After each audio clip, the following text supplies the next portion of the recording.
Untuk membahas lebih dalam terkait dengan putusan Mahkamah Konstitusi yang mengabulkan uji materi Undang-Undang Nomor 19 Tahun 2019 tentang perubahan Undang-Undang Nomor 30 Tahun 2002 tentang KPK sehingga masa jabatan pimpinan KPK saat ini berubah menjadi 5 tahun.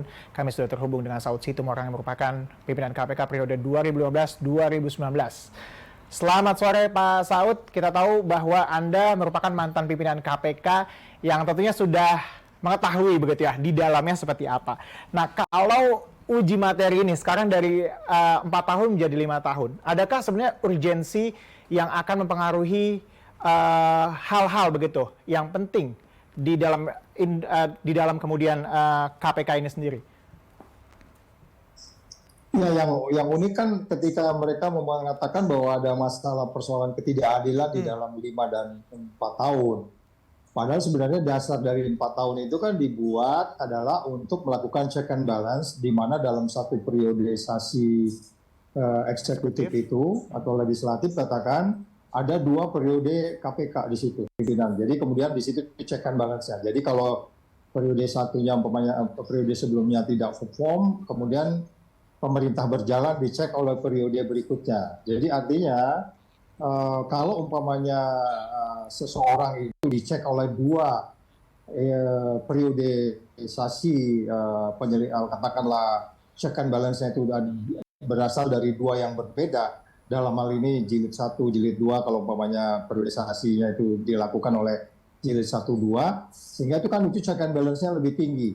Artinya kalau umpamanya dicek oleh 1 orang sama dicek sama 2 kelompok orang, pasti akan lebih bagus dicek oleh 2 orang. Dan itu tujuannya kenapa dia harus 4 tahun dari awal itu memang begitu. Tujuannya adalah untuk check and balance, bukan masalah tidak cukup atau masalah keadilan gitu. Bukan itu masalahnya. Jadi sekali lagi ini MK ini udah salah kaprah argumentasi, logika dan apa namanya model berpikirnya udah salah menafsirkan check and balance. Okay. Itu masalah keadilan, ini bukan soal keadilan, ini lembaga extraordinary body yang dia harus melakukan sesuatu extraordinary juga, bukan jadi kayak organisasi biasa gitu loh, Mas. Anda melihatnya apakah ini juga bagian dari apa ya? Kita mengatakan mungkin upaya mengebiri KPK, kemudian juga ini muatan politis. Oh ya, itu sudah jelas dong, itu sudah jelas. Ini kan kita membacanya itu dari urutan-urutan kejadian yang ada. Sehari sebelumnya mengatakan bentuk pansel, terus kemudian ada perpanjangan. Hari ini kita dengar lagi beritanya mereka menerima putusan. Jadi artinya mereka ingin politisasi tapi nggak koordinasi, sehingga ketahuan ininya celah-celahnya bahwa ini semuanya politisasi. Kalau dibilang tidak politisasi, kenapa menunggu mesti sekarang? Kenapa mesti memperpanjang sekarang? Tunggu aja ntar selesai dulu periodisasi mereka gitu kan.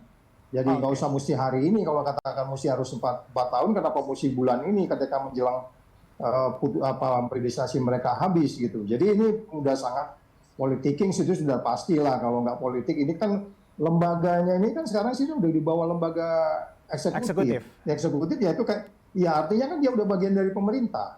Artinya itu political will-nya, keinginan politiknya harus sama dengan pemerintah. Jadi ya agak aneh juga kalau mereka kirim surat ke MK untuk kemudian perpanjangan tanpa koordinasi pemerintah, juga itu nggak betul. Saya yakin ya mereka koordinasi dulu dengan pemerintahnya. Pak Saud, dengan adanya keputusan MK yang baru ini, apa kemudian yang dikhawatirkan ke depannya? Ya, kita memperpanjang penderitaan rakyat Indonesia aja. Karena ketidakpastiannya menjadi tinggi kan.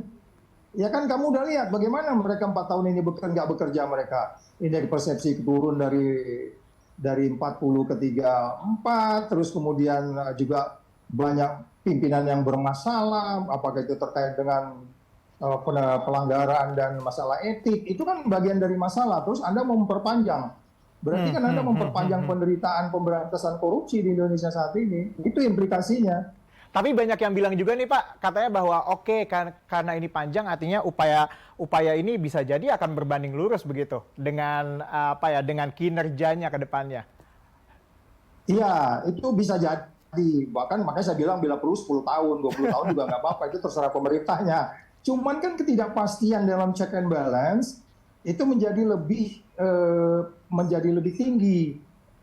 Kalau saya bilang sih bila perlu malah diperpendek 3 tahun. Cuman kan rekrutnya itu lama, rekrutnya itu 6 bulan, karena mencari orang berintegritas, dites dulu pikirannya, dijejaknya, sehingga kemudian 4 tahun dianggap paling ideal. Kalau bila perlu diperpendek 3 tahun. Jadi satu periodisasi jabatan presiden dia di check and balance oleh 3 angkatan gitu. Oke, oke Pak Saud. Tentunya ini Ya. bukan menjadi harapan kita bersama bahwa KPK ini dimasukin unsur politis dan juga kemudian undermine begitu dari dalam. Kita tentunya menjadi harapan kita bersama bahwa KPK nantinya akan terus diperkuat begitu ya. Dan juga semoga apa yang Anda katakan juga itu tidak terbukti. Kita itu tentunya menjadi harapan Anda juga ya Pak ya, bahwa KPK akan menjadi kuat kembali. Terima kasih Pak Saud atas perbincangan singkat kita. Sehat selalu Pak.